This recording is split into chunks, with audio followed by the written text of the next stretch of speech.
Just a quick thing before I start the show. If you're listening to this within a day or two of it dropping, this week is JordanCon 2022. If you will be there, come and say hi. I'll be on a panel Sunday afternoon discussing Season 2 of The Wheel of Time on Prime with Joe from Takaran Riyadh and Jim from Fantasy for the Ages and Omar from WattSeries.com. They always have the good info when news drops for the show. I have stickers and magnets to give away if you want some swag. My awkward self is looking forward to meeting people and talking Watt, so I hope to see you. Say hi and tell me you listen to the show. That will make me feel even more embarrassed and awkward. Anyway, I'm super stoked, and it's going to be awesome, and I'm looking forward to seeing everybody. And with that, on to the episode.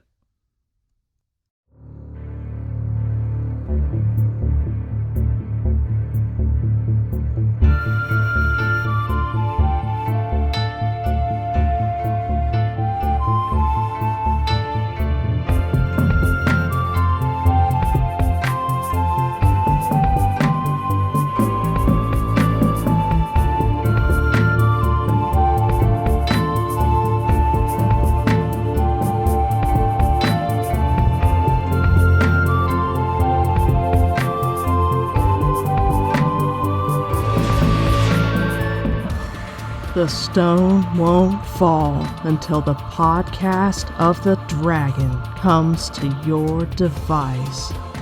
Hey everybody, my name is Morgan, and I don't know what you're talking about, the Grey Warder on Twitter and Discord. Welcome to the 33rd episode of Podcast of the Dragon. Perrin's subplot in Book 4 starts out with a lot of him trying to control things and attempting to engage in noble acts of self-sacrifice to spare others. But the pattern mocks his pretensions and upends his plans. I mean, he expected to end this book dead, not wasting his breath, repeating the phrase, "Don't call me that." Poor Perrin.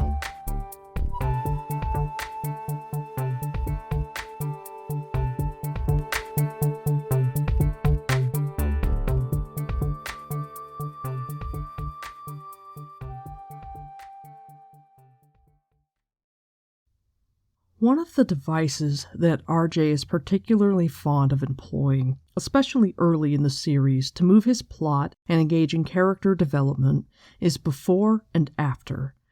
He uses it in books 1 and 2, where he splits the party, causing significant progression in the narrative and a definite change in the feel of the story. It increases speed and tension and stakes. He uses it in the form of trauma to bring about a notable transformation in Egwene's character between books 2 and 3, where she's no longer the naive and trusting girl that she was before she got betrayed and sent to the Shanshan. And similarly, after book 6, where Rand spends his time in the box, his character is much more shut down and hardened and brittle, starting at book 7 and moving onward. Before and after is incredibly effective for plot movement and for character growth, partly because it causes changes in tone.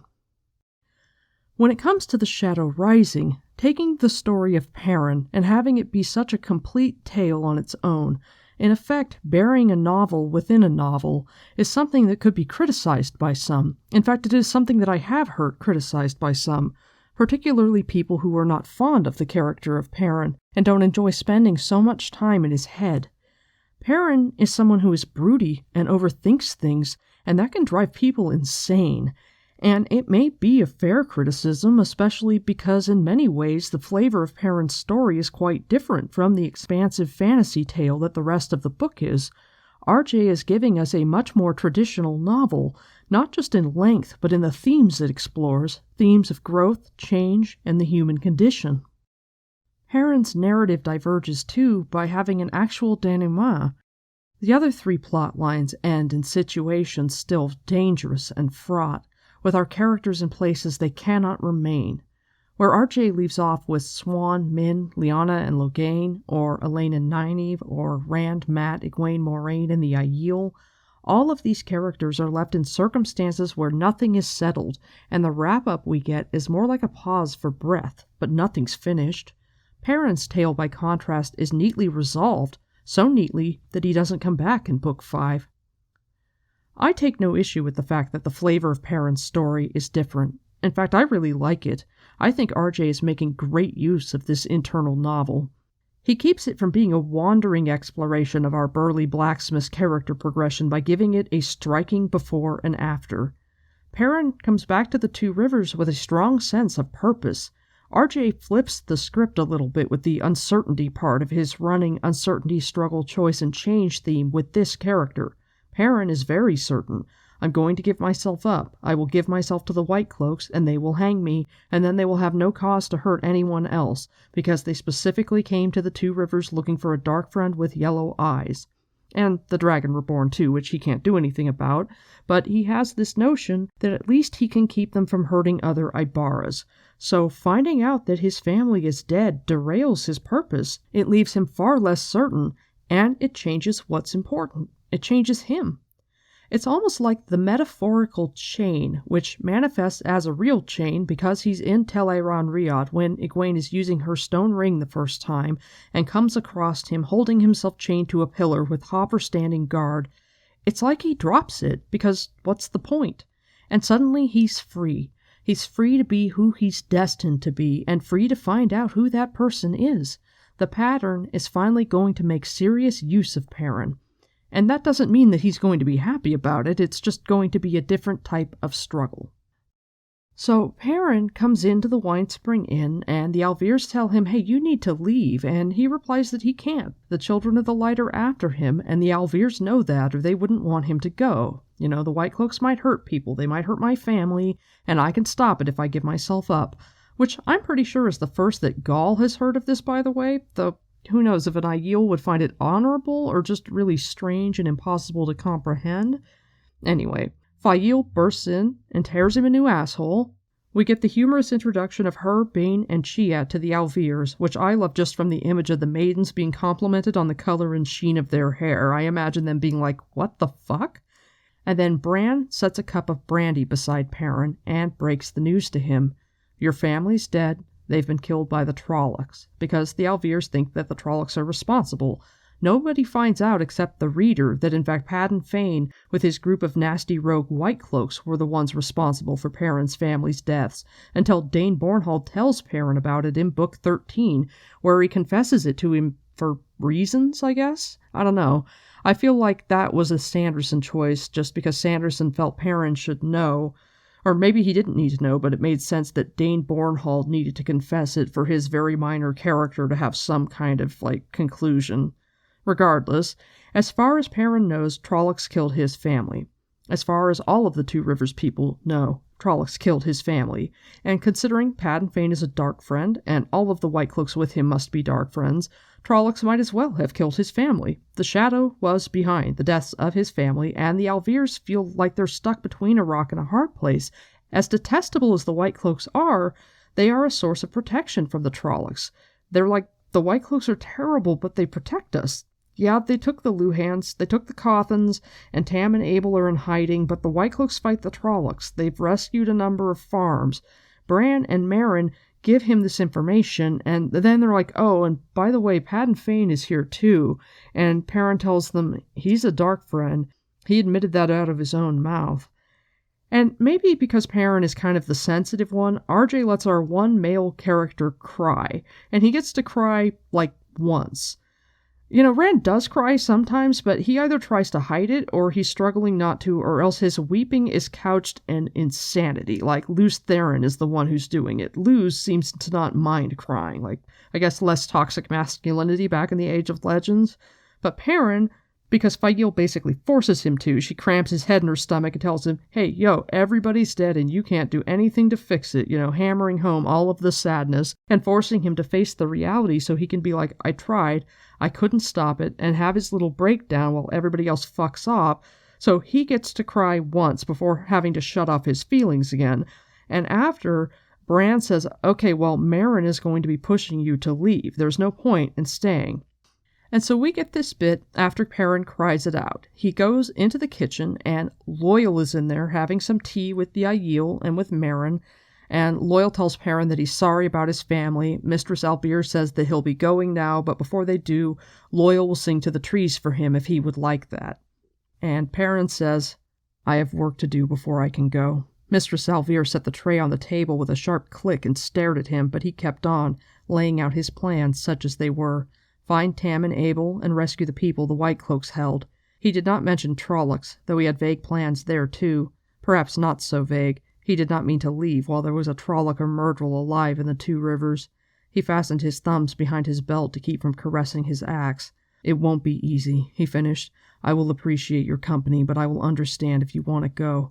This isn't your fight, and you have seen enough trouble through staying close to Emmons Field folk, and you won't write much of your book here." "Here or there it is the same fight, I think," Loyal replied. "The book can wait. Perhaps I will have a chapter about you." "I said I would come with you," Call put in without being asked. "I did not mean until the journey grew hard. I owe you blood debt." Bane and Chiad looked questioningly at Fail, and when she nodded, added their decisions to remain too. "Stubborn foolish," Mistress Alvere said. "The lot of you. Very likely you will all end upon the gallows if you live that long. You know that, don't you?" When they only looked at her, she untied her apron and lifted it over her head. "Well, if you were foolish enough to stay, I suppose I had better show you where to hide." Her husband looked surprised at her sudden surrender, but he recovered quickly. "I thought perhaps the old sick house, Marin. No one ever goes there now, and I think it still has most of its roof. So, I'm wondering if it's Perrin's ta'veren working on her that makes Marin give in so fast. Or if she's just figuring that it's best to let the Aes Sedai handle it. She's surprised when Bran Alvere mentions the old sick house. It says Mistress Alvere gave Bran a sharp look as though startled he had thought of it. But I'm wondering if she's already thinking she's going to take them to the old sick house, because that's where the Aes Sedai are hiding out. And she's sort of like, there's no point fighting with Perrin about it. I'll just take him to the Aes Sedai. They're asking about him all the time anyway. It's best that they deal with him. Or if it's a combination of both. If she's just not feeling the urge to fight with him so much because he's already starting to ta'veren all over the place, and as stubborn as she is, as much as she feels like she's going to have her way, because that's how RJ writes her, that's how we see Perrin's perception of her. She has this way of speaking, this manner that expresses an expectation that people will do what she says. The idea that anyone will resist her is shocking, so Bran is very surprised that she doesn't fight about it. He's expecting her to push, and instead she's just like, I better show you where to hide then. So my guess is it's possibly both, but I think it's more a little push of ta'veren, but mostly just that there's Aes Sedai here for her to bring him to, and if there weren't, she would have fought a little bit more. The Women's Circle has been hiding the Aes Sedai. Meryn tells him that they were at Watch Hill when the White Cloaks came, and their Women's Circle passed them along for the Emmons Fielders to hide. And this is a continuity error, provided we assume that Min comes to Tar Valon before or as Dane Bornhald is crossing the river in Chapter 1. I did that painstaking timeline in my first episode for Book 4, episode number 27, Before the Fall, and I figured out that the girls are probably 5 days on the river as Min arrives into the city, as illustrated by Egwene having her dream about Min springing a trap while they are sailing down the Aranon before they hit the sunken boat. Alanna is there when Egwene has her acceptance test. That very night before she has her test, Verin gives Egwene the stone ring, which causes the interference with the testing ter'angreal. In fact, Alanna is the one who notices the strange resonance that ends up causing the arches to almost melt, and Alanna in fact takes responsibility for it and wants to serve penance and actually just kind of hang out with Egwene and ask her inappropriate questions about Rand. So, at the earliest, Verin and Alanna left the following day. And I think the girls at soonest left another day after that, so nowhere near enough time for these particular Aes Sedai to have reached the Two Rivers ahead of the White Cloaks, unless RJ wrote the second POV in the book from the perspective of Dane as the White Cloaks are crossing the Terran with the idea that it's back in time. I honestly don't think that was his intention, and that he just messed up, and by the time he realized that Verin and Alanna would have had to travel to get to the Two Rivers in time to be ahead of the White Cloaks, the books were published and it was too late to fix it. And nobody's going to read these books over and over again and figure out a timeline because nobody's that nerdy. Nobody's going to look at this and be like, oh, that doesn't add up. But considering the distance it takes to get to the Two Rivers from Tar Valon, Rand would have drawn Callandor, and Perrin would probably already have heard rumors of White Cloaks by the time Verin and Alanna were ready to cross the Terran. So this is definitely a continuity error. Anyway, it says as Meryn brings Perrin and crew to the old sick house, and they are introduced to the Aes Sedai. Perrin leaned his chin against his bow. He recognized the Aes Sedai. Varen Mathwin, plump and square-faced, gray streaking her brown hair despite her smooth-cheeked Aes Sedai agelessness, was brown Aja, and like all browns seemingly lost half the time in the search for knowledge, whether old and lost or new. But sometimes her dark eyes belied that vague dreamy expression, as now, looking past Merrin at him sharp as tacks. She was one of 2 Aes Sedai besides Moiraine he was certain knew about Rand, and he suspected she knew more about himself than she let on. Her eyes took on that slight vagueness again as she listened to Merrin, but for an instant they had weighed him on scales, factored him into her own plans. He would have to be very careful around her. The other, a dark, slender woman in a deep green silk riding dress that contrasted sharply with Varen's plain brown, ink-stained at the cuffs, he had never met and only seen once. Alana Masvani was green Aja, if he remembered correctly, a beautiful woman with long black hair and penetrating dark eyes. Those eyes sought him too, while she listened to Merrin. Something Egwene had said came back to him. Some Aes Sedai who shouldn't know about Rand show too much interest in him. Elida, for instance, and Alana Masvani. I don't think I trust either of them. Perhaps it would be best to be guided by Egwene until he found out differently. So this conversation with Egwene had to have taken place in the stone off-screen, and I appreciate that RJ just kind of stuck that in there. Alana had to have been one of the Aes Sedai who came to Faldara, which is why Perrin has seen her, and which also gives a foundation to why Alana has such an interest in the Ta'veren. And I love the idea that Egwene and Perrin were talking and having interactions in the stone, even if we don't get to see them. This book is already one of the longest books, and so RJ can't be showing us those simple bits of relationships, since they're not significant to the plot. But I love Perrin and Egwene's friendship, even when I'm not actually shipping them, and I want to see a lot more of them interacting and doing ordinary things, because honestly we get so very little with the two of them together throughout the story. So having even just a little bit of dialogue like this that allows you to extrapolate further conversations is just great. This interaction with Varen and Alana is the first confrontation Perrin engages in after finding out his family is dead. You know, he's only known for half an hour. He's had a little bit of pushback from Merrin Alvear about staying in the Two Rivers, but not very much, and his emotions are obviously still agitated. But Perrin, who up until this point we've only ever seen be particularly confrontational with Moiraine, kind of has his hair up here. Merrin is apologizing because she basically gave away the hiding place of the Aes Sedai, which she agreed to keep secret. The warders were unhappy when they came across them in the woods, and so Merrin's like, I'm really sorry, but you've always been asking about the boys. I figured the best way to keep him safe was to bring him here. And it says, "It is all right as long as you do not do it again," Alana said firmly. "Unless you are alone?" she asked Perrin in a voice that required an answer, and right now. Did the other two return as well? "Why are you here?" he demanded right back. "Perrin," Mistress Alvear said sharply. "Mind your manners. You may have picked up some rough ways out in the world, but you can just lose them again now that you are home." "Do not trouble yourself," Varen told her. "Perrin and I are old friends now. I understand him." Her dark eyes glittered at him for a moment. "We will take care of him." Alana's cool words seemed open to interpretation.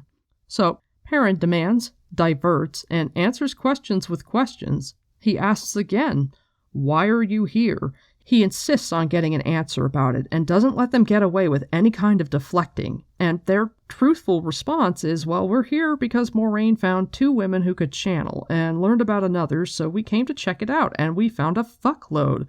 Manetherin's blood is a fucking gold mine. And it says, Perrin had to admit it made sense, but it did not answer all his questions or settle all his doubts. He shifted, stretching out his leg. The spear wound in his thigh hurt. "I don't understand why you were hiding here. White Cloaks arresting innocent people, and here you sit. Trollocs running all over the Two Rivers apparently, and here you sit." Loyal muttered under his breath, a muted rumble. Perrin caught angering Aes Sedai and Hornet's Nest, but he continued to hammer at them. "Why aren't you doing something? You're Aes Sedai. Burn me. Why aren't you doing something?" "Perrin!" Fael hissed before turning an apologetic smile to Varen and Alana. "Please forgive him. Moiraine Sedai spoiled him. She has an easy manner, I suppose, and she let him get away with things. Please don't be angry with him. He will do better." She shot him a sharp look, indicating she meant that for his ears as much as theirs or more. He gave her a piece of his glower. She had no right interfering in this. "An easy manner," Varen said, blinking. "Moiraine? I never noticed." Alana waved Fael to silence. "You certainly do not understand," the Aes Sedai told Perrin in a tight voice.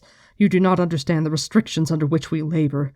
The 3 oaths are not merely words. I brought 2 warders with me to this place. The Greens were the only Ajah to bond more than a single warder apiece. A few, he had heard, even had 3 or 4. The children caught Owain crossing an open field. I felt every arrow that struck him until he died. I felt him die. Had I been there, I could have defended him and myself with the power, but I cannot use it for revenge.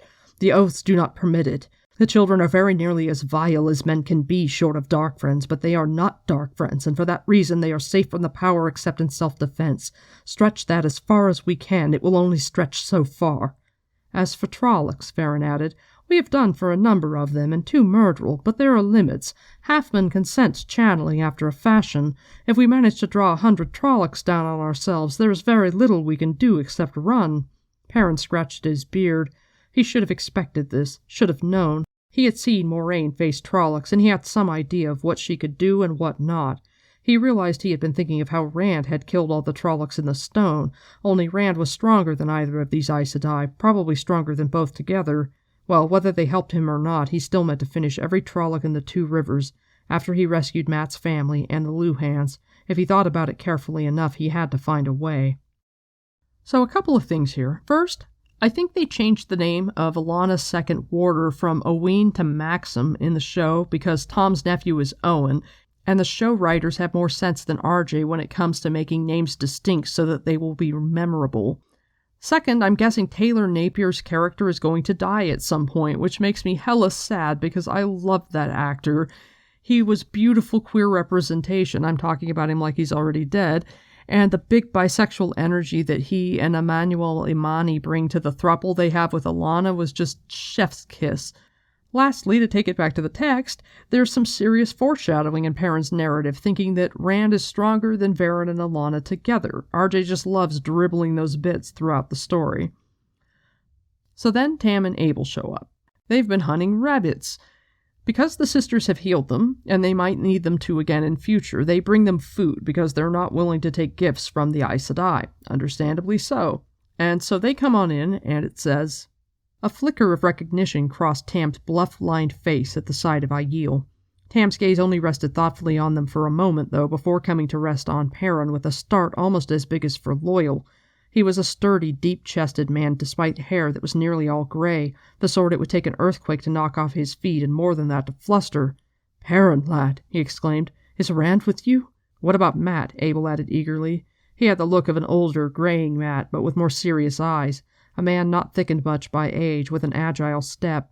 "They are well," Perrin told them, in Tyr. He caught Verin's glance from the corner of his eye. She knew very well what Tyr meant for Rand. Alana hardly seemed to be paying attention at all. "They would have come with me, but we didn't know how bad things are." That was true on both counts, he was sure. Mat spends his time dicing and winning and kissing the girls. Rand, well, the last I saw of Rand, he was wearing a fancy coat and had a pretty golden-haired girl on his arm. "That sounds like my Mat," Abel chuckled. "Maybe it's as well they didn't come," Tam said more slowly, "what with the Trollocs and the White Cloaks."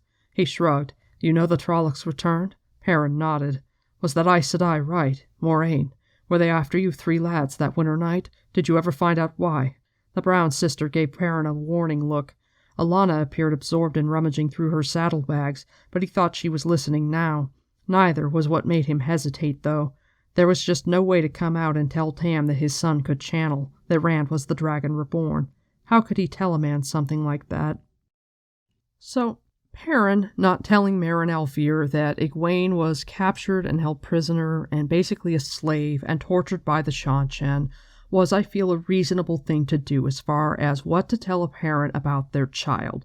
I think that was a smart choice and fair. I think this is cowardly bullshit. I think that Perrin is an asshole not telling Tam, a chicken shit, and I get for plot purposes that not telling Tam is the way to go, because had RJ had Perrin tell Tam, Tam would most assuredly have left the 2 rivers and gone and searched for Rand, and that doesn't serve the story. Rand can't have his reunion with his dad until he has reached his lowest point. But just looking at it from a human perspective, and yeah, having to tell someone that their male child can channel is undoubtedly a horrible thing, but if anyone is the sort of person who can hear hard news, even the kind of news like, "Your kid is the Dragon Reborn," it would be Tam, Perrin just said he's the kind of guy it would take an earthquake to knock off his feet. So I just feel like Perrin's done Tam so dirty with this. And while what he did in not telling Merrin was right, what he's done in not telling Tam was wrong. And every time I read this, I just want to smack him because he's such an asshole to not tell Tam. He's such a coward. But at the same time, RJ has Perrin be a shitty leader in a lot of different ways. And I think part of that has to do with the fact that he's so reluctant to do it. He's reluctant partly because he doesn't like to hurt people. And when you are a leader, people inevitably get hurt. Leadership is in part deciding who gets hurt and how much. When you inflict the least amount of pain to effect the most good, you're still inflicting pain, because that's just what it is. That's part of it. And to be able to accept that and make those choices and live with that is what makes somebody a good leader. As I've said before, I think that's one of the reasons that so many people hate Anna Egwene, because she can make those choices and accept that and not punish herself for it the way that Perrin punishes himself for it, and Rand punishes himself for it, or Perrin tries to shy away from it, because in Perrin's case, he hates hurting people so much that he does anything he can to avoid it. And in Rand's case, he accepts that the duties of leadership means that he has to hurt people, but he punishes himself for it, because that's just so Rand. In a very short time, a lot has changed as far as Perrin is concerned. He's not so self-conscious anymore. The shift in his priorities has made him much more comfortable in his own skin and much less concerned about the judgment of others. He goes outside with Tam and Abel and is talking to them, and it says, the older men made a few jokes about his beard, but they never mentioned his eyes. Strangely, the omission did not bother him. He had more important worries than whether somebody thought his eyes peculiar. In the beginning of the book, he's feeling anxious and awkward that people don't mention his eyes. As he's walking down the hall with Fael to confront Rand after the bubble of evil, he thinks about how people avoid his eyes, and when they say nothing, it just emphasizes his apartness. Now he doesn't give a shit. He doesn't care if people stare. And his new problem is going to be the fact that people are going to glorify his eyes and fetishize them and call him Perrin Goldeneyes, and he's going to hate it. They're all going to be like, his eyes are cool as fuck, and he's just going to be like, quit calling me Lord Goldeneyes, quit calling me that. He doesn't care that people think they're strange. He just wishes people wouldn't think he was awesome because of it. So the next day they ride off to Watch Hill because Perrin wants to go and spy on the White Cloak camp and figure out how they're going to rescue the Luhans and the Cothans. He promised Mat that he would look out for his sisters and make sure that his family was okay. And in his head he's listed things in order of what needs to get done. He needs to effect a rescue. He wants to kill Trollocs, and he's prioritizing Slayer. Tam and Abel have told him that they're finding a whole bunch of dead animals that have just been skinned and left around, and Perrin's like, Slayer is here in the waking world as well? What the fuck? So he's really disturbed by it. But at the same time, it's not as high on his list of priorities. As much as the wolves are important to him, Perrin puts his people first.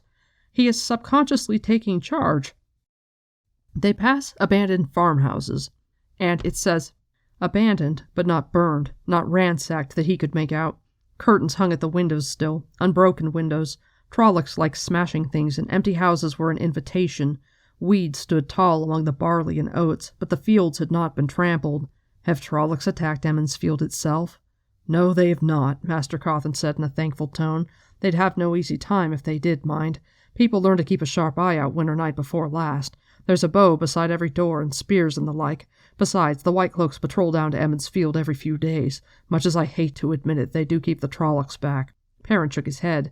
Do you have any idea how many Trollocs there are? One's too many, Abel grunted.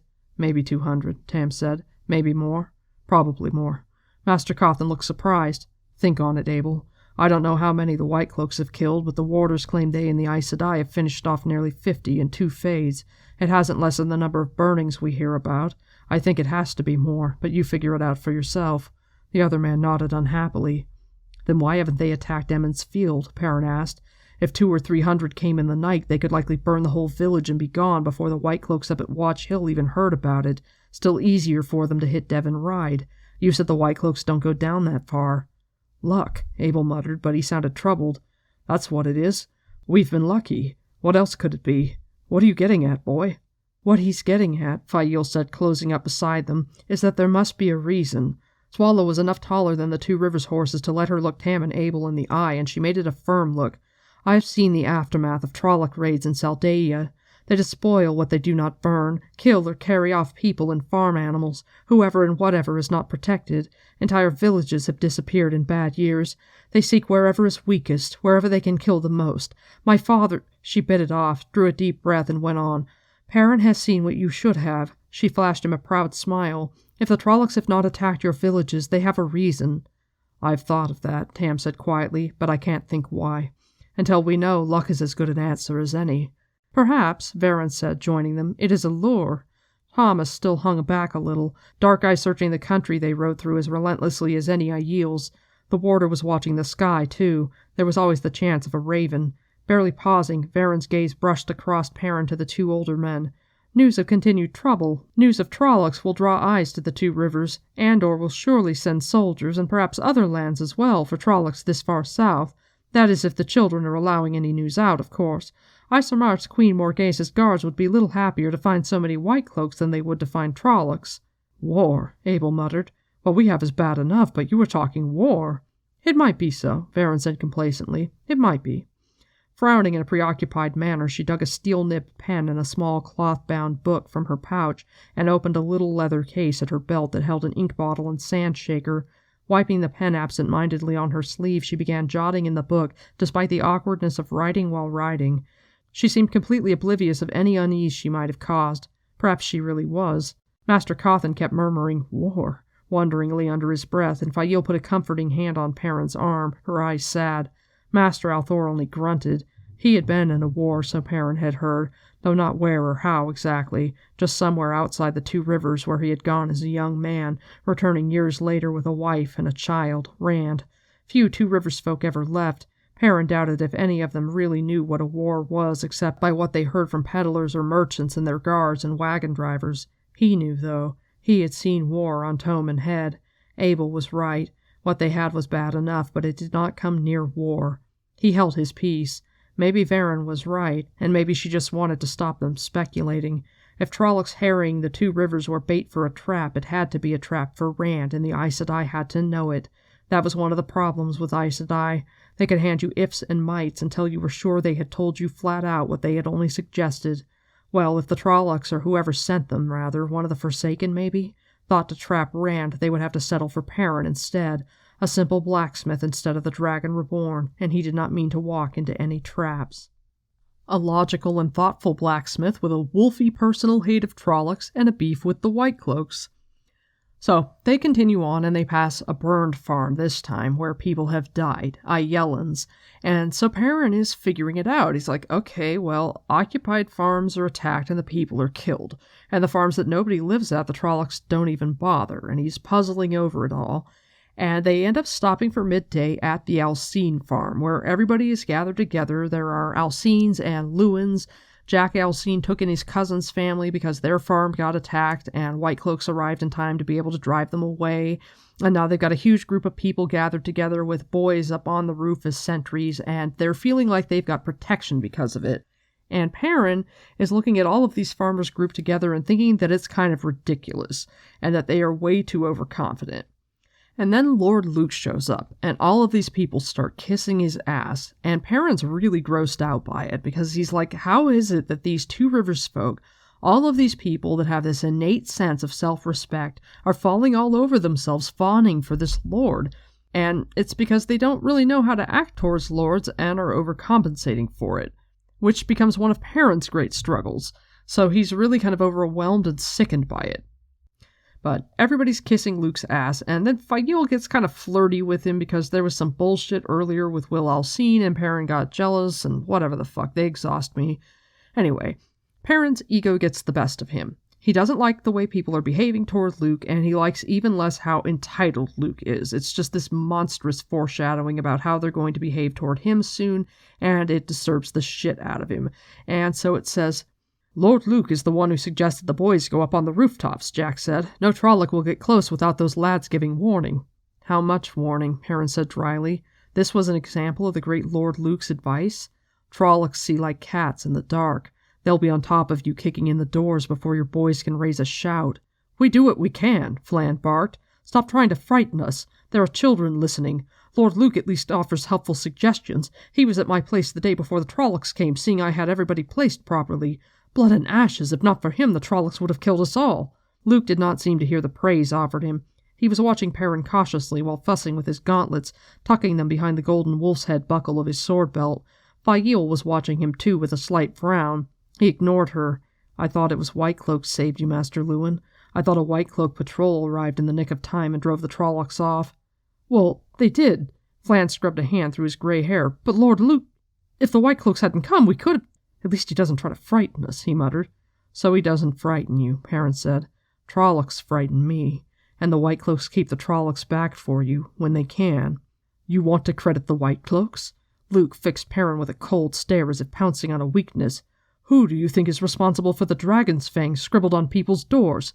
Oh, their hands never hold charcoal, but they are behind it. They stalk into these good people's homes, asking questions and demanding answers as if it were their own roof overhead. I say these people are their own masters, not dogs for the White Cloaks to call to heel. Let them patrol the countryside, well and good, but meet them at the door and tell them whose land they are on. That is what I say. If you want to be a White Cloak dog, be so, but do not begrudge these good people their freedom." Perrin met Luke's eyes stare for stare. "I hold no affection for White Cloaks. They want to hang me, or hadn't you heard?" The tall lord blinked as though he had not, or maybe had forgotten in his eagerness to spring. "Exactly what is it you do propose, then?" Perrin turned his back on the man and went to stand in front of the fireplace. He did not mean to argue with Luke. Let everyone listen. They were certainly all looking at him. He would say what he thought and be done with it. So, Perrin tells them, "Hey, pack your shit and go to Emmons Field, because this is fucking stupid. Who cares about your farms? Trollocs eat babies, dipshits. You're not going to survive like this. You're all fucked if you stay here and the Trollocs attack and the White Cloaks don't come in time to save you. And this Lord Luke is stupid." And to his shock, they listen. They're upset at first. They get really stirred up about it. And then he's basically like, "Yo, the houses that nobody lives in aren't burned down, you know? And if they burn down your shit, so what? It's not the end of the world. You can rebuild your house. You can't rebuild your family." And I'm sure Perrin is feeling that very, very sharply right now. As they're packing to go, Jack Alcine keeps saying that Perrin has a bold plan. And it says, "A very bold plan," Perrin said, coming up as Master Alcine hurried off, calling orders for wagons to be hauled out and people to pack what they could carry. She studied Perrin interestedly, head tilted to one side, but no less so than Fail at her side. Fail looked as though she had never seen him before. "I don't know why everybody keeps calling it that," he said. "A plan, I mean. That Luke was talking nonsense. Defying White Cloaks in the door, boys on the roof to watch for Trollocs, a couple of open gates to disaster. All I did was point it out. They should have been doing this from the start. That man—" He stopped himself from saying Luke irritated him. Not with Fail there. She might misunderstand. "Of course," Perrin said smoothly. "I have not had the opportunity to see it work before this, or perhaps I have and did not know it." "What are you talking about? See what work?" "Perrin, when we arrived, these people were ready to hold on here at all costs. You gave them good sense and strong emotion, but do you think the same from me would have shifted them, or from Tam or Abel? Of any of us, you should know how stubborn Two Rivers people can be. You have altered the course events would have followed in the Two Rivers without you, with a few words spoken in irritation. Taviran truly do pull other people's lives into their own pattern. Fascinating. I do hope I have an opportunity to observe Rand again." "Whatever it is," Perrin muttered, "it's to the good. The more people together in one place, the safer." "Of course. Rand does have the sword, I take it." He frowned, but there was no reason not to tell her. She knew about Rand, and she knew what Tyr had to mean. "He does. Watch yourself with Alana, Perrin." "What?" The Aes Sedai's quick changes of topic were beginning to confuse him, especially when she started telling him to do what he had already thought of and thought to keep secret from her. Why? Varen's face did not change, but her dark eyes were suddenly bird-bright and sharp. "There are many designs in the White Tower. Not all are malignant by far, but sometimes it is difficult to say until it is too late. And even the most benevolent often allow for a few threads snapped in the weaving, a few reeds broken and discarded in making a basket. A Taviran would make a useful reed in any number of possible plans." And who knows why she warned him. Sometimes I think she wanted to save Alana for Rand, because however much she gets after Alana about it, it seems like she's going through the motions. You get a sneaking suspicion that she's never actually really unhappy that Alana assaults Rand the way she does. We see the Taviran mechanic work in many different ways over the course of the series, but RJ uses Perrin's story in The Shadow Rising to paint a vignette, to show us the mechanic on a microcosmic scale, and then he has Varen illuminated. And that's not something he normally does. Usually, he leaves it to the reader to figure that stuff out for themselves. But I think it's very true to her character to watch Perrin as his words and actions begin to have their effect on the pattern on this small scale, and realize what she's witnessing and then speak out and get super excited. And it kind of gives the reader a heads up to be aware and watch what else Perrin's going to do, and then think about how this would have happened if he hadn't come. Perrin leaves trails of packing farmers in his wake as they travel. They continue on to Watch Hill, and he stops at every occupied farm that he sees until they get to the point where Tam tells him they're going to go on to Watch Hill instead of down to Emmons Field. And as they travel, he gathers recruits. He collects rowdy, excitable boys who feel like they're on this awesome adventure, the first 4 of them starting at the Alcine farm, and those 4 go on to become major tertiary characters. We've already heard about Will Alcine. Perrin mentions him to Egwene in The Eye of the World. He's like the resident Emmonsfield fuckboy, and he compares Aram to him. And so then we get Ban Alcine and Tell and Daniel Lewin. And Daniel was going to be the 4th Taviran before Harriet told RJ that he should only have 3 of them. Anyway, Perrin is given some Alcine and Lewin recruits, and then he picks up some Torfins and Marwans, etc. And he ends up having to dress these shitheads down. It says, at first, Will tried lording it over the Torfins and the rest on the grounds that he had been the first to join Perrin. One of the first, at least, he admitted when Ban and the Lewins glared at him, while they were latecomers. Perrin put an end to it by dividing them into 2 groups of about the same size and putting Daniel and Ban each in charge of one, though there was some grumbling over that, too, in the beginning. The Aldays thought the leader should be chosen according to age, Billy Alday being the eldest by a year, while others put forward Hugh Marwin as the best tracker, and James Torfin as the best shot, while Kenley Ahan had been to Watch Hill often before the Whitecloaks came and would know his way around the village. They all seemed to think it a lark. Tell's phase about casting defiance was repeated more than once. Finally, Perrin rounded on them in a cold anger, forcing everyone to halt in the grass between 2 copses. This is not a game, and it isn't a Beltane dance. You do what you're told or else go back home. I don't know what use you are anyway, and I've no intention of getting killed because you think you know what you are doing. Now line up and shut up. You sound like the women's circle meeting in a wardrobe. And I find this really interesting because I think that RJ must have noticed a huge difference in maturity between himself and his peers when he got home from Vietnam. He did 2 tours, so he was in Vietnam for at least 2 years, and he didn't attend the Citadel until after, which means that he was going to college a little bit older, in class with young people at a military academy, studying with boys and young men feeling excited about the idea of going out to kick ass and lead soldiers, and all of them probably hoping that the war in Vietnam would still be going on when they graduated. Read the novel Lords of Discipline by Pat Conroy if you want an idea of what attending the Citadel during the Vietnam War was like. Conroy went to the Citadel and was the only member of his class not to go to Vietnam. He graduated 3 years before RJ started classes, but the culture of the cadet corps that Conroy expresses in his novel, the eagerness for danger and the sense of invincibility, gives a good idea of the sort of people RJ must have interacted with once he started school. Like Perrin, he had seen some shit. He had seen war, and so even among the 3rd and 4th year cadets who would have been the same age as Jordan, he would have noticed a vast gap in maturity between himself and them, and it must have been so strange. And we see this gap in maturity again later on, after the ambush in the Waterwood, where Perrin is wounded with the arrow in his side, and 27 Two Rivers men are killed.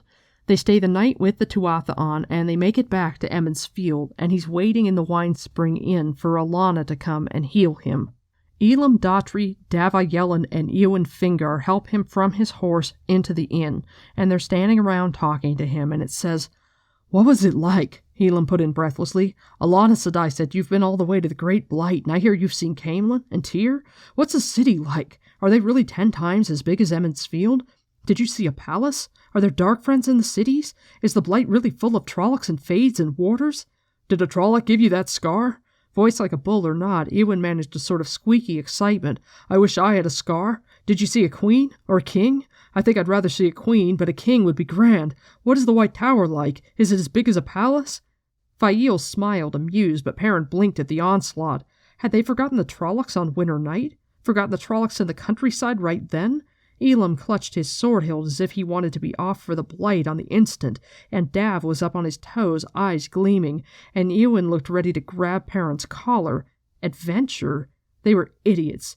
Yet there were hard times coming, harder than the Two Rivers had seen so far, he was afraid. It could not hurt if they had a little while longer before they learned the truth. His side hurt, but he tried to answer. They seemed disappointed he had never seen the White Tower, or a king or a queen. He thought Barrowlane might suffice for a queen, but with Fael there he was not about to mention her. Some other things he shied away from.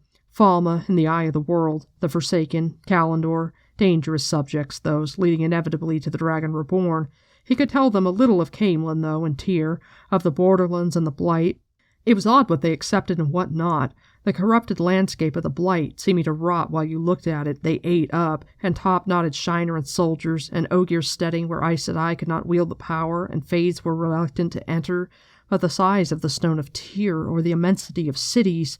About his own supposed adventures, he said, "Mainly I've just tried to keep from having my head split open. That's what adventures are. That and finding a place to sleep for the night and something to eat. You go hungry a lot having adventures and sleep cold or wet or both." They did not like that very much, or appear to believe it any more than they believed that the stone was as big as a small mountain. He reminded himself that he had known as little of the world before he left the Two Rivers. It did not help much. He had never been this wide-eyed, had he? And so Perrin's experiencing a different kind of apartness this time. He's not apart because his eyes are funny and people are looking at him because he's weird. He's apart because he can't relate to why anyone would be excited to go through what he's gone through. He's suffered trauma, and he's seen things he'd rather not, and he has an appreciation for the seriousness of life and situations, and he knows that everything that sounds really cool isn't actually that cool because it's terrifying, and that nobody tells you about the trauma in the stories. The trauma makes it not nearly as awesome as you thought it was going to be.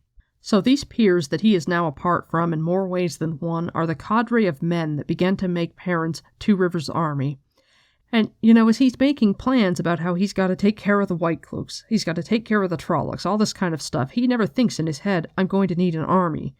Fael thinks about that. She's thinking about that as she's rapidly telling him, "Oh, I wasn't expecting this adventure," rubbing her hands together in his room in the stone as he's packing to leave, over-enthusiastic because she anticipates that he's going to try to keep her from coming with him, asking him, "Your Two Rivers folk, farmers? Will they fight White Cloaks?" Because she's a Borderlander, and she understands the practicality that you gotta have people to fight. Also, it's kind of common sense, but Perrin didn't factor that into his equation because he was planning on going and being hanged. He's not anticipating that because he's not anticipating that, there are going to be Trollocs, actually. The White Cloaks are the least of my problems when I get home. Perrin did not ask for this group of people. And as they're leaving the Alcine farm, it says, "Go with the light," Master Alcine told him again, just as they were ready to ride out, "and look after the boys." 4 of the young men had decided to go with them, on rough-coated horses not nearly as good as those Tam and Abel rode. Perrin was not sure why he was the one who was supposed to look after them. They were all older than he, if not by much. Will Alcine was one, with his cousin Ban, one of Jack's sons, who had gotten all the nose in that family, and a pair of the Lewins, Tell and Daniel, who looked so much like Flan that they could have been his sons instead of his nephews. Perrin had tried to talk them out of it, especially when they all made it plain that they wanted to help rescue the Cothans and the Luhans from the White Cloaks. They seemed to think it was a matter of riding into the children's camp and demanding everybody's return. "Casting down our defiance," Tell called it, which nearly made Perrin's hair stand on end. Too many gleeman's tales, too much listening to fools like Luke. And a little bit further, it says, 3 more times he stopped when their route took them near to farmhouses, once at a cluster of 5 close together. It was always the same. The people protested they could not just leave their farms, but each time he left behind a bustle of packing and a gathering of farm animals. Something else happened, too. He could not stop Will and his cousin, or the Lewins, from talking with the young men on the farms.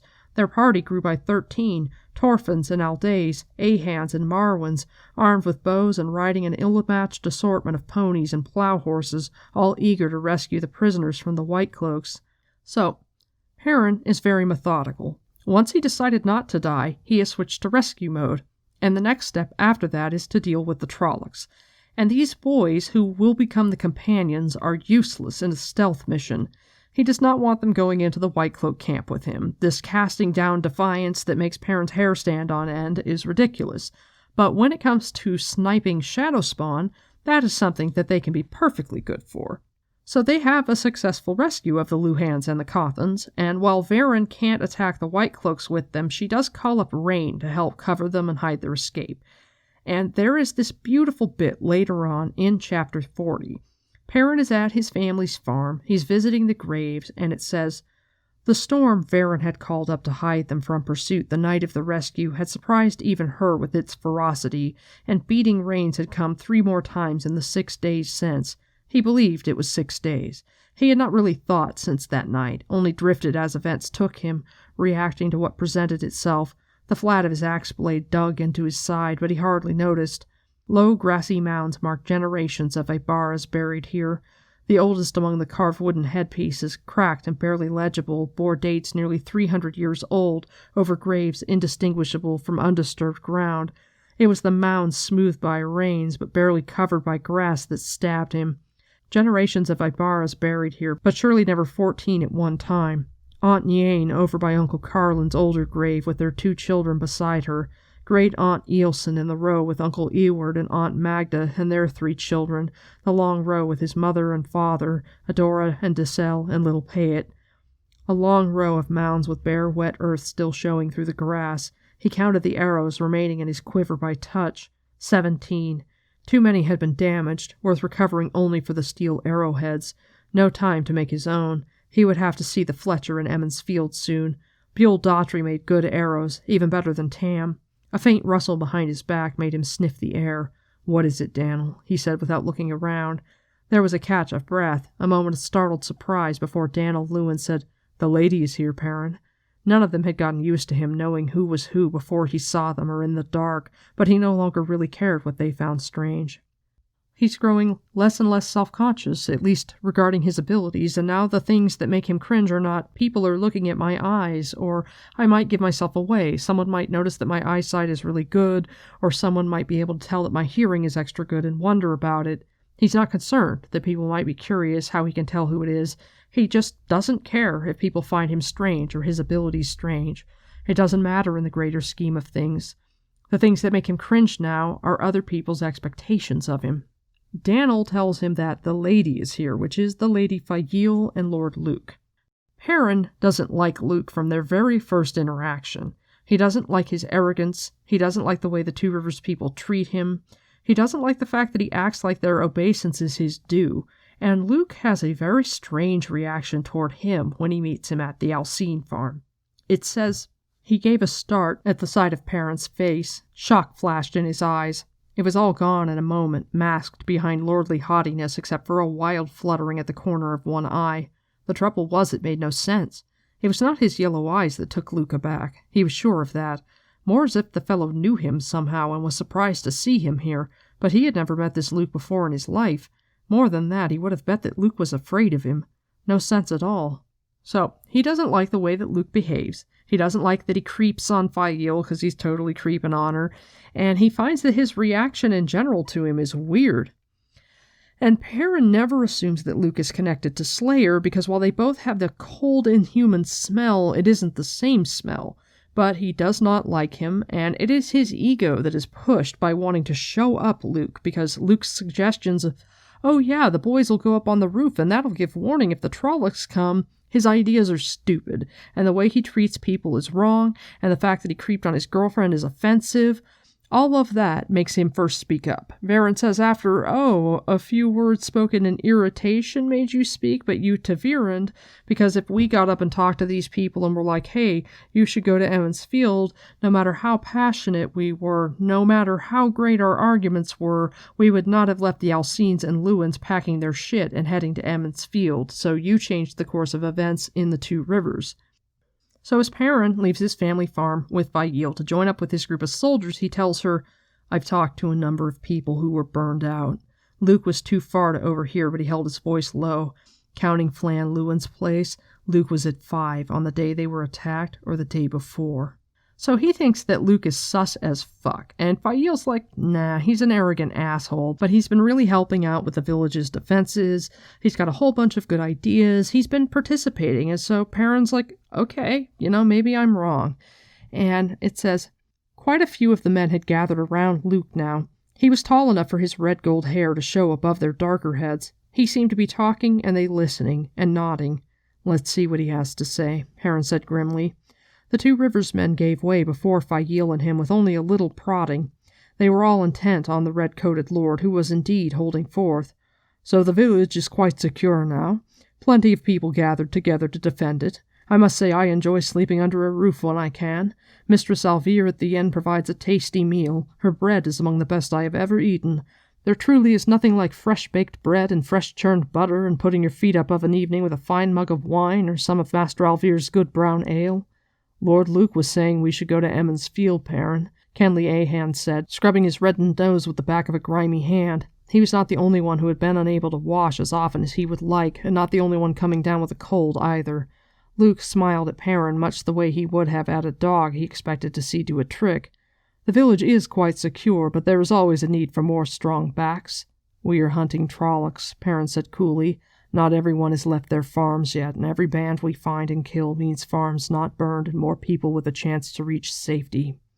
Will Alcine barked a laugh. He was not so pretty with a red puffy nose and a spotty 6-day growth of beard. We've not smelled a Trolloc in days. Be reasonable, Perrin. Maybe we've killed them all already. There were mutters of agreement. I do not mean to spread dissension. Luke spread his hands guilelessly. No doubt you have had many great successes besides those we have heard of. Hundreds of Trollocs killed, I expect. You may well have chased them all away. I can tell you Emmons Field is ready to give you all a hero's welcome. The same must be true at Watch Hill for those who live up that way. Any Devon riders? Will nodded, and Luke clapped him on the shoulder with a hollow good fellowship. A hero's welcome without a doubt. Anyone who wants to go home can, Perrin said in a level voice. Fail directed a warning frown at him. This was no way to be a general, but he did not want anyone with him who did not want to be there. He did not want to be a general, for that matter. Myself, I don't think the job is done yet, but it is your choice. No one took him up, though Will at least looked ready to, but 20 more stared at the ground and scuffed their boots in last year's leaves. Well, Luke said casually, if you have no Trollocs left to chase, perhaps it is time to turn your attentions to the White Cloaks. They are not happy at you 2 Rivers folk deciding to defend yourselves, and I understand they mean to hang a lot of you in particular as outlaws for stealing their prisoners. Anxious frowns passed between a good many of the 2 Rivers lads. It was then that Gall came pushing through the crowd, followed close by Bane and Chiad. Not that the Aiel had to push, of course. The men cleared aside as soon as they realized who it was. Luke frowned at Gall thoughtfully, perhaps disapprovingly. The Aielman stared back stony-faced. Will and Daniel and the others brightened at sight of the Aiel. Most still believed hundreds more were hiding somewhere in the thickets and forests. They never questioned why all those Aiel stayed hidden, and Perrin certainly never brought it up. If believing in a few hundred Aiel reinforcements helped them keep their courage, well and good. What did you find? Perrin asked. Gall had been gone since the day before. He could move as fast as a man on horseback, faster in woods, and he could see more. Trollocs, Gall replied as though reporting the presence of sheep, moving up through this well-named waterwood to the south. They number no more than 30, and I believe they mean to make camp on the edge of the forest and strike tonight. There are men still holding to the soil to the south. He gave a sudden wolfish grin. They did not see me. They will have no warning. Chiad leaned closer to Bane. He moves well enough for a stone dog, she whispered loudly enough to be heard 20 feet off. He makes little more noise than a lame bull. Well, Will, Perrin said, do you want to go to Emmons Field? You can shave and maybe find a girl to kiss while these Trollocs have supper tonight. Will flushed a dark red. I will be wherever you are tonight, Ibara, he said in a hard voice. Nobody means to go home if there are Trollocs still about, Perrin, Kenley added. Perrin looked around at the others, meeting only agreeing nods. What of you, Luke? We would be pleased to have a lord and hunter for the horn with us. You could show us how it is done. Luke smiled fractionally, a gash on stone that never came close to those cold blue eyes. I regret the defenses of Emmons Field still need me. I must see to protecting your people should the Trollocs come there in greater numbers than 30, or the Children of the Light. My Lady Fail. He held out a hand to assist her in mounting, but she shook her head. I will remain with Perrin, Lord Luke. A pity, he murmured. And it's a pity because he's going to go and warn the Trollocs in an attempt to get them all killed, which is what happens. Somehow the Trollocs get behind them, and 27 of the Two Rivers lads die. And Perrin takes a Trolloc arrow in the side, which is the size of a small spear, and the only reason that any of them live is probably because of Yvonne, who Alana sends looking for Perrin for reasons of her own. A Fade is about to kill Perrin, and Yvonne cuts its head off, and while it is not linked to the Trollocs, so they don't die, without it to lead them, they are not as eager to continue to attack. The surviving humans manage to bluff the rest of the Shadow Spawn into fucking off. They all gather together, and they all hold bows, even if they're too wounded to fight, and so they walk and ride to get out of the Waterwood, and eventually the Two Rivers men find the Tinkers, who take them in and tend their wounds and care for them. And Rayan and Isla take Perrin into their wagon, and Isla poultices his wounds as best she can, because he's pretty fucked up, and if there weren't an Aes Sedai to heal him back in Emond's Field, it would be a fatal wound. Faile went to find Perrin partly because she was so excited to tell him that word of his warning had spread far and wide. People were coming into Emond's Field from all over talking about Perrin Goldeneyes' message. So Perrin, when he's in the Tinker's wagon, Faile ends up drugging him, and he falls asleep. He can't stay awake. So he finds himself in Tel'aran'rhiod, and he wants to see how far the message has gone. And so he's running and hopping around and scouting to check and see what houses are abandoned and what aren't. And he sees that his word is spread pretty well, and it's only like 1 in 5 houses that's occupied. And while he's scouting, he sees a whole bunch of ravens up by the Mountains of Mist, and so he runs off toward them, which leads him to the Waygate. And he notices that the Waygate is open again and realizes that somebody's got to be coming out of it into the waking world.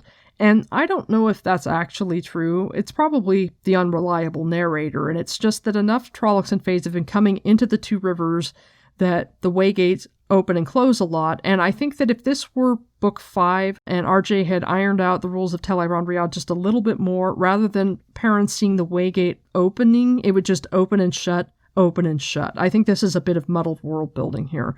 But regardless, Perrin senses that he's being watched, and so he jumps out of the way just before Slayer manages to shoot him. Perrin chases after, and it says, "Among the oaks and leatherleaf and underbrush, Slayer seemed to vanish." Halting, Perrin listened. Silence. The squirrels and birds had gone still. He inhaled deeply. A small herd of deer had passed that way not long since, and a faint hinge of something, human, but too cold for a man, too emotionless, a scent that tickled his mind with familiarity. Slayer was somewhere close. The air lay as still as the forest, no stir of breeze to tell him which way that scent came. A neat trick, Goldeneyes, locking the Waygate. Perrin tensed, ears straining, no telling from where in this dense growth that voice had come. Not so much as a leaf rustled. If you knew how many of the shadow rot died trying to get out of the ways there, it would lift your heart.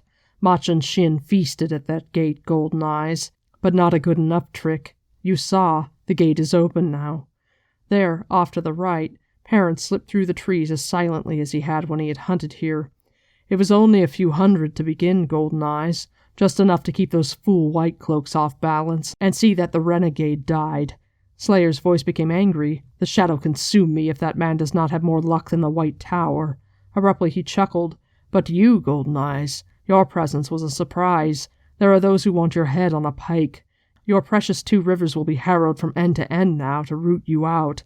What do you say to that, Goldeneyes? Perrin froze close beside the gnarled trunk of a great oak. Why was the man talking so much?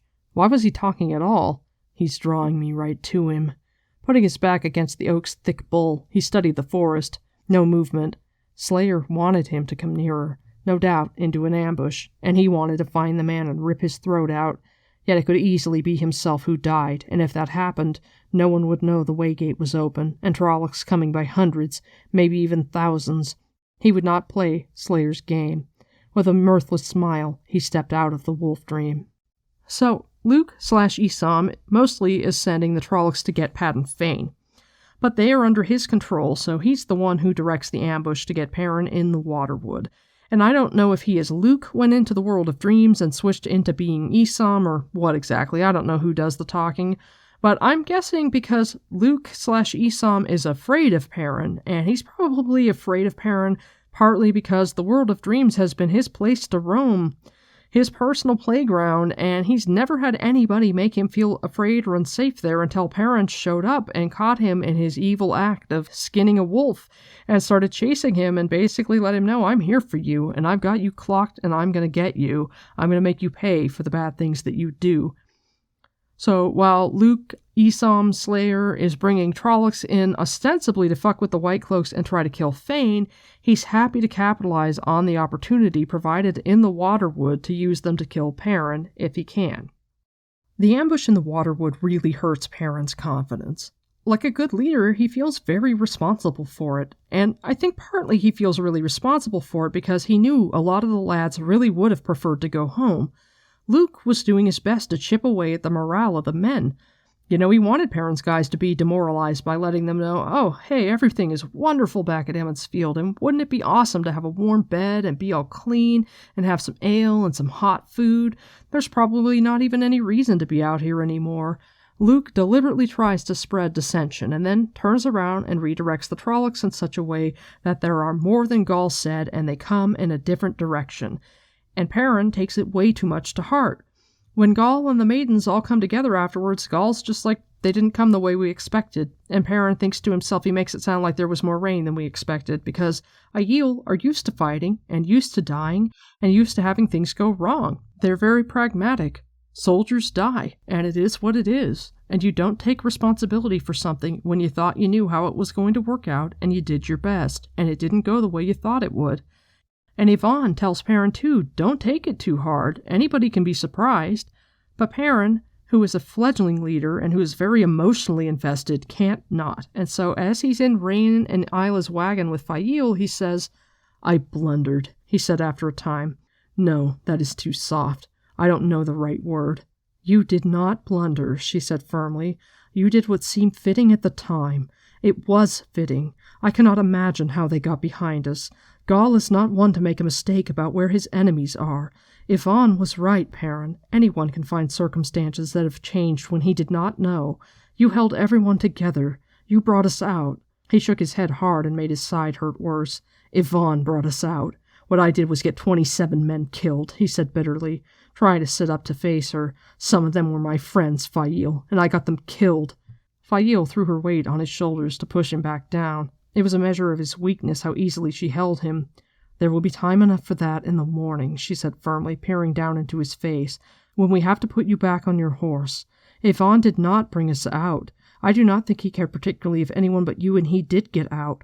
Those men would have scattered in every direction if not for you, and then we'd all have been hunted down. They would not have held together for Yvonne, a stranger. As for your friends, sighing, she sat back down again. Perrin, my father says a general can take care of the living or weep for the dead, but he cannot do both. I am not a general, Fael. I am a fool of a blacksmith who thought he could use other people to help him get justice, or maybe revenge. I still want it, but I don't want to use anyone else for it any longer. Do you think the Trollocs will go away because you decide your motives are not pure enough? The heat in her voice made him raise his head, but she pushed it back to the pillow almost roughly. Are they any less vile? Do you need a purer reason to fight them than what they are? Another thing my father says, the worst sin a general can commit, worse than blundering, worse than losing, worse than anything, is to desert the men who depend on him. And then he makes Fael tell him who her daddy is, and they actually have one of the better moments of couples communication in the series, where he tells her about the wolves, but he never tells her, I can smell your emotions, and they make me take responsibility for how you feel. Perrin's Taviraness is strong enough that he's able to make people leave their houses, leave their fields, pack up all their shit and go to Emmons Field, but it is not strong enough to make people who are perpetual outsiders feel safe. He cannot get the Tinkers to come to Emmons Field. Perrin feels very responsible for the Tinkers. He has a complicated relationship with the Way of the Leaf because he feels like it's kind of stupid and that it's irresponsible to follow it in a world where there are things like Trollocs and Myrddraal, enemies that cannot be reasoned with. But he holds them dear at the same time, so he tries to get them to come with him in the morning, and despite the danger, they refuse. But the interesting thing, as they're leaving and he's talking to the Seeker, it says, Pushing away from Fail and Isla, he could stand by himself at least. He put a hand on the wiry man's shoulder. "Come with us, Ran. No one in Emmonsfield will harm you. At worst, it's safer than out here with the Trollocs." Ran hesitated, then shook himself, muttering, "I do not know how you can even make me consider such things." Turning, he spoke loudly. "People, Perrin has asked us to come with him to his village where we will be safe from Trollocs. Who wishes to go?" Shocked faces stared back at him. Some women gathered their children close, and the children hid in their skirts as if the very idea frightened them. "You see, Perrin," Rayan said, "for us safety lies in moving, not in villages. I assure you, we do not spend 2 nights in one place, and we will travel all day before stopping again." Rayan wonders how Perrin can make him consider such things, and I think that if Rayan did not speak to the people, if Perrin instead had said, "Hey Tinkers, you should come to my village," they would have come to Emmonsfield, and that makes it really, really sad. Perrin's dream reconnaissance showed him that fewer than 20% of the homes have signs of habitation, but the Waygate is open again, and the Trollocs are coming, so his responsibility is to Emmonsfield, and however much he is angry at himself for the ambush, however much he feels like he failed and blundered, he has to keep going, and keep taking care of people, which is why Fail tells him you can care for the living or you can weep for the dead, but you can't do both. But still he's suffering, and he's beating himself up, and then they get to the village, and he's faced with this terrible new nightmare. It says, "The crowd parted before Yvonne and the Aiel, and rustling whispers accompanied them along the street. 'It's Perrin Goldeneyes! Perrin Goldeneyes! Perrin Goldeneyes!' He wished they would not do that. These people knew him, some of them. What did they think they were doing? There was horse-faced Nasai Yellen who had paddled his 10-year-old backside that time Matt talked him into stealing one of her gooseberry pies, and there was pink-cheeked, big-eyed Celia Cole, the first girl he had ever kissed, and still pleasingly plump, and Pelle Adair, with his pipe and his bald head, who had taught Perrin how to catch trout with his hands, and Dace Conger herself, a tall, wide woman who made Elsbeth Luhan seem soft, with her husband Wit, a scrawny man overshadowed as always by his wife, and they were all staring at him, and whispering to the people from off who might not know who he was, when old Senbui lifted a little boy up on his shoulder, pointing at Perrin and talking enthusiastically to the boy. Perrin groaned.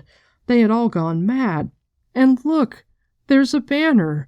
It says, "In the middle of the green rose a tall pole, the red-bordered white banner at its peak rippling lazily, displaying a red wolf's head." He looked at Fail, but she shook her head as surprised as he. "A symbol!" Perrin had not heard Varen approach, though now he caught hushed whispers of Aes Sedai floating around her. Yvonne did not look surprised. People stared at her with awe-filled eyes. "People need symbols," Varen went on, resting a hand on Stepper's shoulder. "When Alana told a few of the villagers how much Trollocs fear wolves, everyone seemed to think this banner a grand idea. Don't you, Perrin?" Was there a dryness in her voice then? Her dark eyes looked up at him, bird-like, a bird watching a worm. Because, of course, Varen knows about the wolves. And I'm sure in Book 2 was puzzling at the fortuitousness of Ingtar's new sniffer when she catches up with the hunters and she's like, "Where's Rand al'Thor? He's just gone with Loyal and with your sniffer," and Ingtar's like, "What?" And she's like, "Yeah, sniffers, whatever." And he tells her, "But this man has the ability," pointing at Perrin, and she says, "Oh, another one. How fortuitous." She knows what Goldeneyes mean, I'm sure. She's Brown Aja. Of course she does. And I bet while they were chasing after the horn, she's writing in her little book speculations, fascinating. How is he tracking him? What are the possibilities? Making hypotheses and looking for evidence and trying to figure it out, and probably dying to ask him questions. But she, along with Alana, is responsible for his wolfhead banner, and Perrin's just thinking, "Fuck you, Varen." Perrin is utterly tortured by this awe that he is coming home to, and even worse by the families of the dead who are calling for their kids. They're yelling for Billy Alday and for Kenley Ahan and the rest, and he's just punishing himself for it. And as he's carried into the inn to be healed, he asks, "Hey, where's Loyal? I need Loyal." And eventually, Loyal shows up and Perrin tells him, "Yo, the Waygate's unlocked." And Loyal wants to take responsibility for it. He tells Perrin, "It's my fault. I'll head out right now." And Perrin's like, No. I need to take care of it. It's not your responsibility. It's mine." But when he wakes in the morning, he learns that Loyal and Gaul have left to go after it. And his plan is to follow after like an individual person who is only responsible for himself and who feels like, the Trollocs are my responsibility. I came through the Waygate. I should have made sure. I should have told Loyal, "No, we need to take the leaves off so they'll die and it will lock permanently."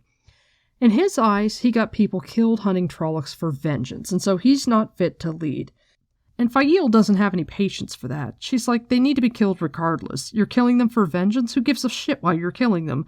You don't need any reason to kill them beyond the fact that they fucking exist, so you sound like an asshole. You sound like an asshole taking responsibility for the ambush. You got surprised. It happens. You sound like an asshole taking responsibility for the deaths of these young men who chose to follow you. It's disrespectful to them. You sound like an asshole, acting like you shouldn't be in charge anymore. You sound like an asshole. And for Perrin, he's just sort of like, okay, we're home. The mayor and the village council are here. There are people here who are supposed to be in charge. Aes Sedai are here. There are other people, so I can just go. I can do this one thing, I should have insisted that the Waygate be locked, A, and B, I'm just not qualified to be in charge. I'm a fuck-up. But the Two Rivers people don't think so. Not the ones whose kids died under his command. Not the survivors of the attack in the Waterwood. None of them think that. So Perrin was supposed to stay in bed. He wakes up after being healed from his arrow wound, and he's very weak. Faile is insisting that he stay in bed, but he's like, I need to go after Loial and Gall now that there are grown-ups and people who aren't fuck-ups who can be in charge. And Faile fights with him about it, and they fall down the stairs, and because it's a book and comic, they can fall down the stairs and land on each other and not be seriously hurt. Just like RJ has people get knocked out or knocked unconscious, and it's not a big deal as opposed to actually causing concussions or head injuries and possible brain damage or death. Which is the nice thing about fiction, is you're able to have a bit of license about that kind of stuff. But they fall downstairs, he lands on his back, and she lands on top of him, and he's like, Get off of me, Faile. I need to fetch Stepper. Instead, she seized his collar with both hands and leaned very close until their noses almost touched. Listen to me, Perrin, she said urgently. You cannot do everything. If Loial and Gall have gone to lock the Waygate, you must let them. Your place is here, even if you were strong enough, and you are not. Do you hear me? You are not strong enough. But even if you were, you must not go after them. You cannot do everything. So Faile is kind of giving him his first lesson in being a lord, delegating tasks. When he refuses to go up to bed, she finally relents and is like, okay, you can sit on your fucking horse and delegate. And at that moment, the first Trolloc attack happens where they're basically feeling out the defenses, so she tells him, sit up on your horse, be a symbol, you'll give heart to the people while they shoot arrows at the Trollocs. And the only time that he has to be an actual authority is when the Tinkers show up on the south side of the village, and all of the resident Two Rivers assholes, the Coplans and the Congers and Sen Bui, are complaining about letting them in because they're like, well, they're thieves and they have a reputation and blah, blah, blah. And it says, Perrin whirled Stepper to face the Two Rivers folk. A good many scattered before the dun, but Perrin did not care. We'll not turn anyone away, he said in a tight voice. No one. Or do you mean to send children off for the Trollocs? One of the Tuathon children began to cry, a sharp wailing, and he wished he had not said that, but Sen's face went red as a beet, and even Daze looked abashed. So, part of his anger at them is agitation and guilt, because he sees the Tinkers as they show up, and he sees how few there are, because there's like 20 of them left. And you never hear how big their caravan is, but it's big enough that probably only about 10 to 20% of them survived, and he feels so guilty. He's like, I should have insisted, and he doesn't specifically say in his head, if I had spoken to them instead of ran, if I had given a speech, my ta'veren would have worked on them, and they would have all come, which is true. It's 100% true. If he had spoken to the people, they would have come to the village, and they would all be alive. But even though he doesn't articulate it to himself so starkly, he feels guilty about it, and he wishes he had insisted. He also struggles after this because a lot of competent people are asking his advice about really stupid shit and inquiring about all of these really mundane tasks, and he's just kind of like, why the fuck are you asking me how to do this shit? You know how to do this. And he finally gets to stop after hours of him basically having people ask him how to wipe their own asses, and he's eating lunch, and Faile says to him, What is the matter, Perrin? You look worried. I don't think the defenses could be any sounder without a fortress wall. It isn't that. Faile, this Perrin Goldeneyes business is getting out of hand. I do not know who they think I am, but they keep asking me what to do, asking if it's all right when they already know what has to be done, when they could figure it out with 2 minutes' thought. For a long moment she studied his face, those dark, tilted eyes thoughtful, then said, How many years has it been since the Queen of Andor ruled here in fact? The Queen of Andor? I don't really know, 100 years maybe, 200? What does that have to do with anything? These people do not remember how to deal with a queen or a king. They are trying to puzzle it out. You must be patient with them. A king, he said weakly. He let his head drop down onto his arms on the table. Oh, Light. Laughing softly, Fail ruffled his hair. Well, perhaps not that. I doubt very much that Morghese would approve. A leader, at least. But she would very definitely approve a man who brought lands back to her that her throne has not controlled in 100 years or more. She would surely make that man a lord. Perrin of House Ibarra, Lord of the Two Rivers. It has a good sound. We do not need any lords in the Two Rivers, he growled at the oak tabletop, or kings, or queens. We are free men. Free men can have a need to follow someone, too, she said gently. Most men want to believe in something larger than themselves, something wider than their own fields. That is why there are nations, Perrin, and peoples.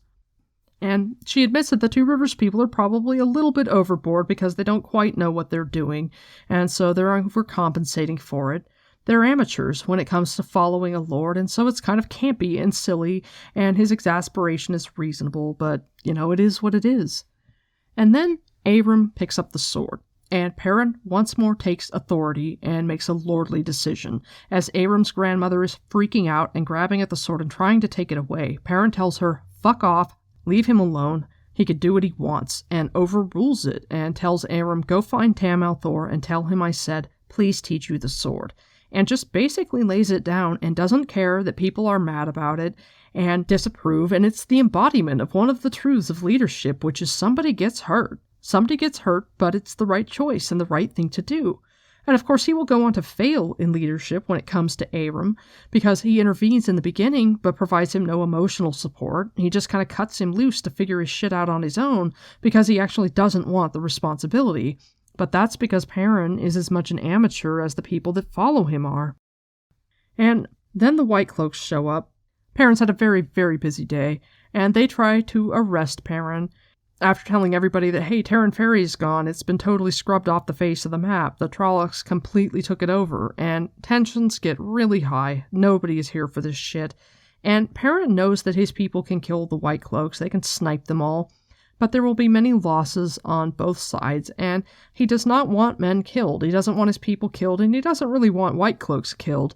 White Cloaks are awful, but they're not so awful that he's keen on having them killed. He feels like, hey, they can be useful. My people shouldn't be wasting arrows on them, and I don't want to risk any of my people getting killed, especially when these White Cloaks could be used to kill Trollocs. So he basically tells Bornhall, hold off on my arrest, and you guys can come in, you're welcome to defend the village. And says, are you sure about this, Perrin? Bran said, grabbing Stepper's stirrup, while from the other side Fail said urgently, no, Perrin. It is too great a risk. You must not... please don't... Oh, the light burn me to bloody ash. You must not do this. I won't have men fighting men if I can stop it, he told them firmly. We are not going to do the Trollocs' work for them. So, personally, I think it's a stupid decision, though I also think it's a reasonable decision. If it were just a case of shoving the White Cloaks out of the village and letting them all go be killed by Trollocs, I'd be fine with that. If it's a matter of Emond's Field people being killed in order to fight the White Cloaks, that's a problem. And so I feel like Perrin's decision here is understandable. So there are plenty of instances where Perrin takes charge and acts like a lord. And then people treat him like one and it scares him. So he suffers this miserable state of dissonance. The guy who was once so uncomfortable in his own skin is now super uncomfortable in this role that he's taken on. This role that he is happy to fill when it's just making plans, ticking things off, putting things in order, or even making executive decisions like letting the White Cloaks in and the Tinkers in. But when it comes to anybody actually treating him with the office of a lord and the trappings and the formality, it makes him so uncomfortable. So after he lets the White Cloaks in, we go to other people, and we don't see him again until 7 days later. The village council and the women's circle are in the dining room of the Wine Spring Inn, and it's late at night, and they're having a very depressing meeting, made more depressing because Sen Bui is being a wanker, and it says, Perrin sighed. The knight tried to drag his eyelids down. He wished it were someone else's turn to represent the village council, Harold Luhan, or John Thane, or Samuel Craw, or anybody but Sen with his carping. But then sometimes he wished one of these men would turn to him and say, this is business for the mayor and the council, young fella. You go on back to the forge. We'll let you know what to do. Instead, they worried about wasting his time, deferred to him. So they're going over dwindling lists of supplies. His sharp ears are overhearing the women talking, saying that, oh, we can't let the men know that the women are on half rations. There have been a lot of attacks, and some of them come at night. Most times there's fighting at the stakes, and it's been really bad. The meeting is interrupted by one of the companions telling Perrin that the White Cloaks brought someone in from the south, a badly wounded man, asking for Perrin Goldeneyes. Perrin goes to him and he manages to say, "We're coming," before he dies.